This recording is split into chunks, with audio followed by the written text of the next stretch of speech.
ಅಣ್ಣ ಹೇಳಿ, ನಿಮ್ದು ಜಮೀನು ಎಲ್ಲಿತ್ತು ಇಲ್ಲಿ? ನಮ್ದು ಇಲ್ಲೇ ಇತ್ತು ಜಾಗ. ಇಲ್ಲಿ ಏನೇನ್ ಬೆಳಿತೀರಿ ಇಲ್ಲಿ?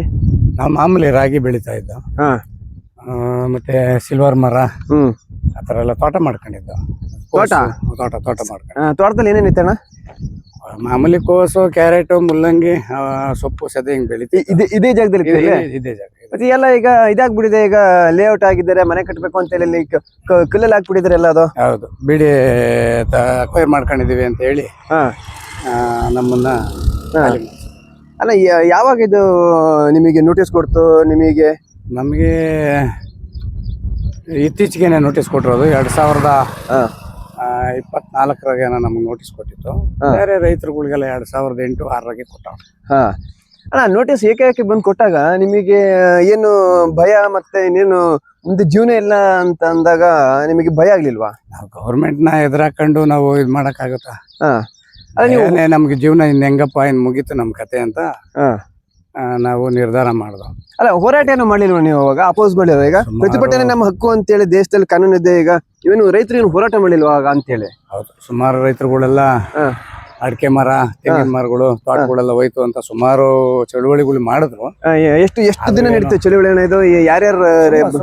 ಸುಮಾರು ದಿನಗಳು ಚಳುವಳಿಗಳು ನಡೆದ್ರು. ಅಹೋರಾತ್ರಿ ಏನ್ ಧರಣಿ ಅಲ್ಲ, ಮಾಮೂಲಿಯಾಗಿ ರೈತರುಗಳು ಅಲ್ಲಲ್ಲೇ ಬೆಂಕಿ ಹಾಕ್ಲಿಲ್ವಾ ಇಲ್ಲಿ ಸರ್ಕಾರ, ಗೌರ್ಮೆಂಟ್ ಪೊಲೀಸ್ ಜಿಪಿಗೆ ಮತ್ತೆ ತಹಸೀಲ್ದಾರ್ ಜಿಪಿಗೆ? ಆ ತರ ದೊಡ್ಡ ಮಟ್ಟದಲ್ಲಿ ಏನು ಗಲಾಟೆ ನಡೀಲಿಲ್ಲ. ಇದು ಸುಪ್ರೀಂ ಕೋರ್ಟ್ ಡೈರೆಕ್ಷನ್ ಇರೋದ್ರಿಂದ ಯಾವ್ದೇ ರೀತಿ ಇದಿಲ್ಲ. ನೀವೇನಿದ್ರು ಸರ್ಕಾರ, ಆ ಸರ್ಕಾರ ಇದ್ದಾಗ ಹಿಂಗ್ ಮಾಡ್ತು, ಈ ಸರ್ಕಾರ ಇದ್ದಾಗ ಹಿಂಗ್ ಮಾಡ್ತು ಅಂತ ಸರ್ಕಾರಗಳ ಮೇಲೆ ಎತ್ತಾಕೊಂಡು ಇದ್ ಮಾಡಿದ್ರ, ಆತರ ಆಯ್ತು.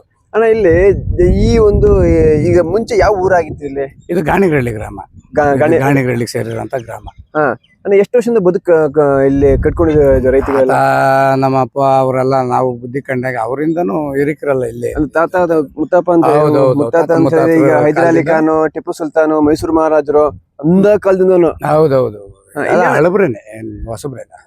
ಅಣ್ಣ, ಇಲ್ಲಿ ಇವೆಲ್ಲ ನಡೀತಿದ್ವಿ ಇಲ್ಲಿ ಊರ ಹಬ್ಬಗಳು, ಜಾತ್ರೆಗಳು, ಆಮೇಲೆ ಈಗ ಅವೆಲ್ಲ ನಡೀತಾ ಇದ್ವು. ನೀವು ನೋಡಿದ್ದೀರಾ? ಹೌದು, ನಾವು ನೋಡಿದ್ವಿ. ಅಣ್ಣ, ನೀವು ಈಗ ನಿಮಗೆ ಕೆಲಸ ಎಲ್ಲ ಈಗ ಏನು ಇಲ್ಲ ಇವಾಗ, ಬರೀ ಈಗ ಲೇಔಟ್ ಮಾಡಿದ್ದಾರೆ, ನಿಮ್ ಜಮೀನೆಲ್ಲ ಹೋಗಿದೆ. ಅಣ್ಣ, ನೀವು ಏನು ಈಗ ಸದ್ಯ ನೀವು ಕೆಲಸ ಮಾಡ್ತೀರಿ? ಏನ್ ಕೆಲಸ ಕಾರ್ಯ ಬಿಟ್ಟು ಬಿಡಿಗೆ ತಿರ್ಗದೆ ಆಗದೆ, ನಮಗ್ ಪರಿಹಾರ ಕೊಡ್ಲಿ ಬೇಗ ಅಂತ. ಅಣ್ಣ, ನಿಮಗೆ ಏನ್ ಪರಿಹಾರ ಕೊಡ್ತೀವಿ ಅಂತ ಹೇಳಿ? ನಮಗೆ ಅದೇ ಎಕರೆಗೆ 8 ಸೈಟ್ ಅಂತ ಹೇಳಿದ್ದಾರೆ.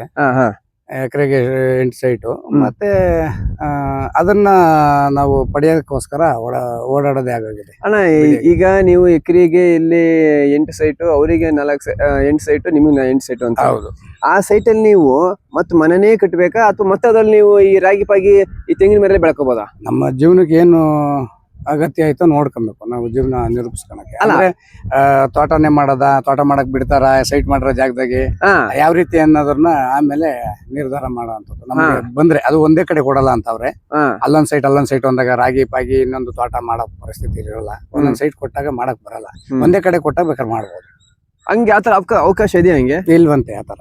ಬರೀ ಮನೆನೇ ಕಟ್ಬೇಕು? ಬರೀ ಮನೆ ಆತರ ಒಂದೊಂದೇ ಸೈಟ್, ಒಂದ್ ಕಡೆ ಒಂದೊಂದ್ ಸೈಟ್ ಅಲ್ಲೊಂದ್ ಆತರ ಕೊಡೋದ್ರಿಂದ ಒಟ್ಟುಗೂಡ್ಸ ಅಂತ ಇದು ಬರಲ್ಲ. ಅಲ್ಲ ಅಣ್ಣ, ಈಗ ಈ ಕಂಪೋಸಿಷನ್ ಈಗ 8 ಸೈಟ್ ಅಂತ ಹೇಳಿದಲ್ಲ, ಅದ್ರ ಬದಲಾಗಿ ಬೇರೆ ಕಡೆ ಭೂಮಿ ಅಂತ ಕೊಡಿ ಅಂತ ಏನ್ ಕೇಳಿಲ್ವಾ? ಇಲ್ಲ, ಆತರ ಕೊಡೋ ಆಪ್ಷನ್ ಇಲ್ಲ ಅಂತಂದ್ರು. ಮತ್ತೆ ಬೇಕಾದ್ರೆ ದುಡ್ಡು ಕೊಡ್ತೀವಿ. ಆ ಒಂದು ಹೋಬಳಿ ತಾಲೂಕ್ ಮಟ್ಟ ಏನ್ ವ್ಯಾಲ್ಯೂಯೇಷನ್ ಐತೆ ಆ ಲೆಕ್ಕಾಚಾರಕ್ಕೆ ಆಲ್ರೆಡಿ ನಾವು ಕೋರ್ಟ್ಗೆ ಹಾಕ್ಬಿಟ್ಟಿದೀವಿ, ಸಿವಿಲ್ ಕೋರ್ಟ್ಗೆ. ನೀವು ಅಲ್ಲಿ ಬೇಕಾದ್ರೆ ಪರಿಹಾರ ರೂಪದಲ್ಲಿ ತಗೊಬಹುದು ಅಂತ ಹೇಳ್ತಾರೆ. ಅಲ್ಲ, ಸುಮಾರು ಜನ ಇವಾಗ ದುಡ್ಡಿನ ವ್ಯಾಲ್ಯೂ ಕಮ್ಮಿ ಆಗ್ತಿರುತ್ತೆ, ಹೋಯ್ತಾ ಅಲ್ಲ. ಈಗ ವರ್ಷಕ್ಕೆ ಭೂಮಿ ಬೆಲೆ ಜಾಸ್ತಿ ಆಗ್ತಿರುತ್ತೆ. ಈಗ ರೈತರುಗಳು ಇಲ್ಲಿ ದುಡ್ಡು ತಗೋಬಿಟ್ಟು ಬೇರೆ ಕಡೆ ಜಮೀನ್ ತಗೊಳ್ಳೋದು ಆತರ ಏನು ಮಾಡ್ಲಿಲ್ವಾ? ಹೆಂಗೆ ಅಂತ? ಆತರ ಅದೇ ನಮ್ ನಿರ್ಧಾರ ಆಗಿರ್ತದೆ. ಫಸ್ಟ್ ಪರಿಹಾರ ಅಂತ ಭೂಮಿ ಆಗ್ಲಿ ಇಲ್ಲ ಹಣ ಆಗ್ಲಿ ಯಾವ್ದಾನ ಒಂದು ರೂಪದಲ್ಲಿ ಕೊಟ್ರೆ ಅವಾಗ ನಾವು ಮುಂದೆ ಏನ್ ಮಾಡ್ಬೇಕು ಅನ್ನೋದು ನಿರ್ಧಾರ ಮಾಡ್ಬೋದು. ಬದುಕು ಕಟ್ಕೋಣ ಅಂತದ್ದು ಆಗ್ತದೆ. ಇಲ್ಲ ಅಂತಂದ್ರೆ ಈ ತಿರ್ಗದೆ ಒಂದು ಇದಾಗೋಯ್ತು ಆಗ್ಲಿ ಸುಮಾರು ವರ್ಷದಿಂದ ಬಿಡಿಗೆ. ಅಣ್ಣ, ನೀವು ಈ ಜಾಗದಲ್ಲಿ ಯಾವ ಆಟ ಆಡಿದ್ರೆ, ಮತ್ತೆ ಇಲ್ಲಿ ಏನೇನು ಮಾಡಿದಾರೆ ಈ ಜಾಗದಲ್ಲಿ? ಇದೇ ಒಂದು ಜಾಗದಲ್ಲಿ ಈ ಜಾಗದಲ್ಲಿ ಮಾಮೂಲಿ ಇನ್ನೇನೋ ತೆಂಗಿನ ತೋಟ ಮತ್ತೆ ಗದ್ದೆಗಳು ಬೆಳೀತಾ ಇದ್ರು. ಸುಮಾರು ಎಲ್ಲ ರೈತರ ಚಟುವಟಿಕೆಗಳು ಜಾಸ್ತಿ ಆಗಿರುವಂತ ಜಾಗಗಳಿವು. ತೆಂಗಿನ ತೋಟದಲ್ಲಿ ಯಾರ್ದಿತ್ತು ಸಮಯ ಹೆಚ್ಚಿನದಾಗಿಲ್ಲ? ನೋಡಿ, ಎಲ್ಲ ಹೆಚ್ಚು ಕಮ್ಮಿ 50, 40, 50, 60 ವರ್ಷದ ತೆಂಗಿನ ಮರ ಅದೆಲ್ಲ ಇದೆ ನೋಡಿ. ಎಲ್ಲ ತೋಟ ಇದೆಲ್ಲ ಪೂರ್ತಿ ಇದೆಲ್ಲ ತೋಟಗಳೇ. ಊರಿಗೆ ಪಟೇಲ್ರು, ಗೌಡ್ರು, ಮತ್ತೆ ಈಗ ಪೂಜಾರು, ಐನಾರು ಅಂತೆಲ್ಲ ಇದ್ರಲ್ಲ, ಅವರೆಲ್ಲ ಎಲ್ಲಿ ಹೋದ್ರು ಈಗ? ಎಲ್ಲ ಗಾಣಿಗರಲ್ಲಿ ಎಲ್ಲ ಗ್ರಾಮದ ನಿವಾಸಿಗಳು. ಅವಾಗೆಲ್ಲ ಇದ್ರು ಹಿಂಗೆ ಚೇರ್ಮನ್ರು, ಶಾನ್ಭೋಗ್ರು, ಪಟೇಲ್ರು ಈ ತರ ಇದ್ರು. ಅವರೆಲ್ಲ ಎಲ್ಲಿ ಹೋದ್ರಿ ಎಲ್ಲ ಈಗ? ಈ ಸುಮಾರು ಜನ ಕಮ್ಮಿ ಹಳಬರೆಲ್ಲ ತೀರೋಗಿದ್ದಾರೆ. ಅವ್ರ ಮಕ್ಳು, ಮೊಮ್ಮಕ್ಳು ಈ ತರ ಇದ್ದಾರೆ. ಈಗ ಆತರ ಏನು ನಡೀತಾ ಇಲ್ಲ. ಅಣ್ಣ ಮನೆಗಳೆಲ್ಲ ನೀವು ಇಲ್ಲಿ ಇದ್ವಲ್ಲ ಈಗ, ಅವೆಲ್ಲ ಹೊಡೆದಾಕಿದ್ರೆ ಹಿಂಗೆ ಅಂತ? ಹೌದೌದು, ಹೊಡೆದಾಕಿದ್ರು. ಹೊಡೆದಾಕಿ ಇಲ್ಲಿ ಆಯೋಗ ರಚನೆ ಮಾಡಿತ್ತು. ಆಯೋಗಕ್ಕೆ ನೀವು ಯಾವಾಗ ಮನೆ ಎಷ್ಟು ವರ್ಷ ಐತೆ ಅಂತ ಹೇಳಿ ನೀವು ನಿಗದಿ ಮಾಡ್ಕೊಂಡಿಲ್ಲ, ಜೆಸಿ ನಂಬರ್ ತಗೊಂಡಿಲ್ಲ ಅಂತ ಹೇಳಿ ಅದನ್ನೆಲ್ಲ ತೆರವು ಮಾಡಿದ್ರು. ಜೆಸಿ ಇಲ್ಲ, ಅದಿಲ್ಲ, ಇದಿಲ್ಲ ಅಂತ ಹೇಳಿ. ಅಲ್ಲ, ಅದಿಲ್ಲ ಇದಿಲ್ಲ ಅಂತ ಹೇಳಿದ್ರೆ ಈಗ ನಾವು ಅಷ್ಟು ವರ್ಷ ಬದುಕಿರ್ತೀವಲ್ಲ, ಈಗ ನೀವೇನು ಊರ್ ಬಿಟ್ಟು ಬಂದವರಲ್ಲ. ಇವಾಗ ಅಕ್ಕಪಕ್ಕದವರೇ ಕೊಟ್ಟಿರುತ್ತೆ, ಮತ್ತೆ ಅದಕ್ಕೆ ದಾಖಲೆಗಳನ್ನ ಕೊಟ್ಟಿರ್ತೀರಲ್ಲ. ಈಗ ಇವೆಲ್ಲ ವೋಟರ್ ಐಡಿ ಎಲ್ಲ ನಿಮ್ದು ಇತ್ತಲ್ಲ ಅವಾಗ? ನಾವು ಹುಟ್ಟಿತೇ ಇಲ್ಲಿ ಸ್ಥಳವಂದಗ್ರು ನಾವು. ಮತ್ತೆ ಇನ್ನೇನು ಜೆಸಿ ಇತ್ತಾಗದಿಲ್ಲ ಅಂತ ಹೇಳಿ ಅದೇ ಒಂದು ಮಾನದಂಡ ಮಾಡ್ಕೊಂಡು ಒಕ್ಕಲೆ ಬಸ್ಬಿಟ್ರಣ್ಣ. ಹೌದು, ಒಂದು ಸುಪ್ರೀಂ ಕೋರ್ಟ್ ಒಂದು ಕಮಿಟಿ, ಚಂದ್ರಶೇಖರ್ ಆಯೋಗ ಅಂತ ಒಂದು ಕಮಿಟಿ ರಚನೆ ಮಾಡಿತ್ತು. ಆ ಕಮಿಟಿಗೆ ನೀವು ರೆಕಾರ್ಡ್ ಯಾವುದೇ ಇದು ಮಾಡಿಲ್ಲ, ಹಂಗಾಗಿ ಜೆಸಿ ನಂಬರ್ ತಗೊಂಡಿಲ್ಲ, ಅದರಿಂದ ಉಳ್ಸಕ್ ಆಗಲ್ಲ ಅಂತ ಹೇಳಿ ಹೊಡೆದಾಕಿದ್ರು.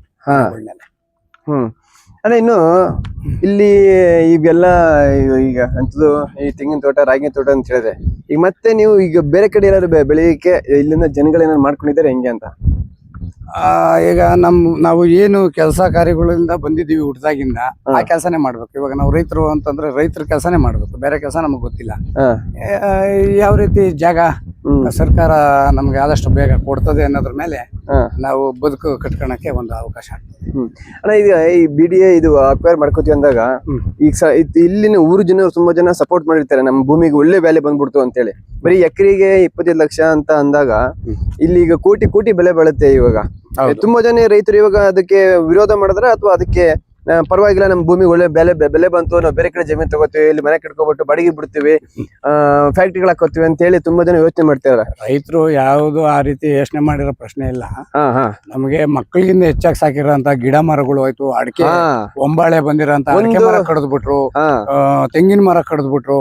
ಈ ನಾವು ಎಷ್ಟು ಶ್ರಮ ಪಟ್ಟು ಇದ್ರನ್ನ ಹಾಕಿದ್ದು ಅಂದ್ರೆ ಅಷ್ಟು ಇದಲ್ಲ ಅಂದ್ಬಿಟ್ಟು ಸಿಕ್ಕಾಪಟ್ಟೆ ಗೋಳುಗಳು, ಆತ್ಮಹತ್ಯೆಗಳು ಪ್ರಯತ್ನ ಮಾಡಿರೋಂತ ರೈತರುಗಳು ಸುಮಾರು ನಡೆದಿದೆ ಅಂತ ಘಟನೆಗಳೆಲ್ಲ.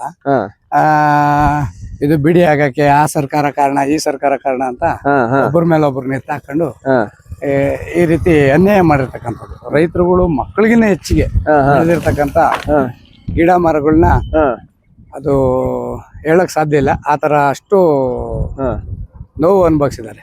ಅಣ್ಣ, ಈಗ ಒಂದು ತೆಂಗಿನ ಮರ ಅಂತ ಹೇಳಿದ್ರೆ ಅದು 2-3 ತಲೆಮಾರಿನ ಅದು ತಲೆಮಾರಿಗೆ ಜೀವನ ಕೊಡುತ್ತೆ. ಈಗ ಒಂದು ತೆಂಗಿನ ಮರ ಆಗಲಿ, ಕೆಲವು ಅಡಿಕೆ ಮರ ಆಗಲಿ, ಕೆಲವೊಂದು ಭೂಮಿ ಜಾಗ ಆಗಲಿ. ಇವಾಗ ಅಣ್ಣ ಸದ್ಯ ಇವಾಗ ನೀವು ಈಗ ಹೇಳಿದ್ರೆ ಈಗ ರೈತರಾಗಿದ್ದೀರಿ ಅಂತೇಳಿ, ಮುಂದೆ ಜೀವನ ಹಿಂಗೆ ಅಂತ ಅಂದ್ರೆ ಏನ್ ಮಾಡ್ಬೇಕು ಅಂತ ನೀವು ಈಗ ತೀರ್ಮಾನ ಮಾಡ್ಕೊಂಡಿದ್ದೀರಾ? ಈ ಭೂಮಿ ಈ ಜಾಗದಲ್ಲಂತೂ ನೀವೇನು ಬೆಳೆಯಂಗಿಲ್ಲ, ಬರೀ ಮನೆ ಕಟ್ಕೊಂಡು ಬಡಿಗೆ ಕುಡ್ಕೊಂಡು ಹಾಗೆ ತಿರ್ಗಾಡ್ಕೊಂಡು ಇರ್ಬೇಕಷ್ಟೇ.